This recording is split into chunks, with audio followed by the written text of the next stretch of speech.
While Christians all over the world prepare to celebrate the birth of Jesus Christ, some believe he's alive right now. Where? Well, in the deep wilderness of northern Russia. Come along tonight for a truly unique story about a man they call Jesus of Siberia.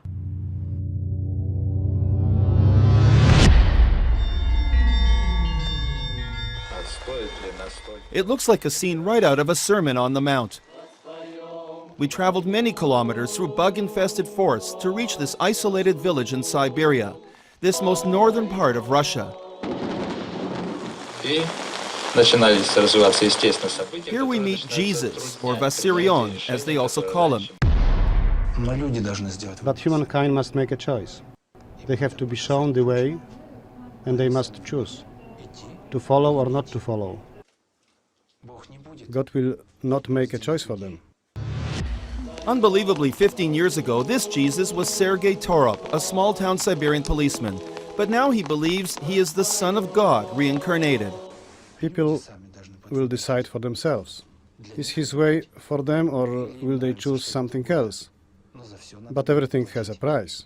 He says he made a pilgrimage to Jerusalem, and even though he has never visited Israel before, a lot of what he saw, he says, was familiar. It was a home that was left long ago. I arrived with deep feelings of the past and new feelings within new body. With these feelings I move about in familiar places. Divorce rates are very high in Russia, and it seems to have reached deep into isolated Siberia as well. Even Vessarion has remarried. He has painted his former wife Luba and also his current wife Sophia. He has 6 children. It is written, when God created woman, he commanded man and woman to be one. During the era of Jesus, time was short. If there was a family to consider, they would have to be abandoned. There is now need for family. And thousands in this village believe this is Jesus Christ. These are not misfits or lunatics. They were mostly professionals who abandoned lives in Europe to follow the man they call Jesus.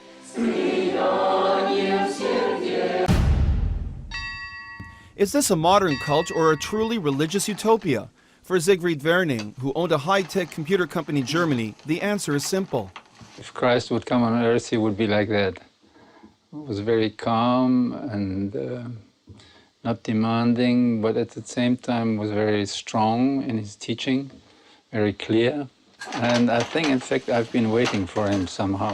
He gave up the business and the family to live here and work on 19th century weaving machines, all because of this Jesus, and there are many more. What are the major teaching points that Vessarion gives you and has convinced you to change your life so much? The basics of the teaching is not very different from those 2,000 years ago. Only the people did not follow the teaching. And teach us to differentiate between good and evil. For the first time, I am really working on my egoism. Not long ago, Lineta was a Lithuanian diplomat serving at the European Union headquarters in Brussels. Then she saw Vessarion speaking. I cried. I began to cry. The feeling was unbelievable. It was like I'm at home. I'm at home. I'm in love. The followers of Vessarion don't just pray, have hymns and ceremonies. They actually have a charter that governs their entire life.